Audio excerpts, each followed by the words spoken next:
Добре дошли отново в малката къща на края на сънливото градче. Лео и Зия бяха завити в леглата си, когато меко бръмчене се понесе от градината, като сънлива пчела, която пее приспивна песен. Лео, чуваш ли това? Идва отвън. Още едно приключение. Те се промъкнаха в градината и го намериха сгушено между маргаритките, гладък сив камък, който светеше с въртящи се дъгови цветове, топъл в ръцете на Зия. Може би е магическо семе. Нека го засадим. В момента, в който камъкът докосна земята, бръмченето спря. Дъгова светлина заля градината и стволът на стария дъб се отвори като врата, разкривайки светещ тунел, водещ надолу. Тайна врата. Не е страшно тъмно, Зия. Виж, свети. Стените на тунела блестяха с кристали, топли и сладко ухаещи, като бисквити и стари книги. Той се отваряше в огромна пещера с таван, пълен с кристални звезди. И там, свит в центъра, беше дракон. Не страшен дракон. Той беше покрит с мъх и каменни люспи, с добри, сънливи очи и дим с аромат на канела, който се извиваше от носа му. Здравейте.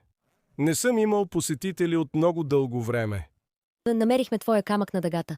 Моят уловител на цветове. Мислех, че е загубен завинаги. Аз съм Игнис, дракон на историите. Преплитам чувства в сънища, но без моя кристал цветовете ми избледняха и не мога да летя. Какво имаш предвид чувства на цветовете? Възрастните виждат жълто и мислят жълто, но децата усещат щастливото, слънчево жълто на глухарче, сънливото синьо на небето преди лягане, смелото червено на пожарна кола. Тези чувства са това, което събирам. Тогава ще го напълним отново. Зеленото на прясно окосена трева се усеща гаделичкащо и забавно. Ярка зелена светлина разцъфна в кристала и затанцува върху тъпа сива люспа, превръщайки я в зелена като лятна трева. Оранжевото на сутрешния сок се усеща енергично и събуждащо. Лилавите цветя се усещат сладки и тихи. Кафявата козина на кученцето се усеща топла и уютна. Една по една люспите на дракона светнаха, докато Игнис заблестя като живо дъга.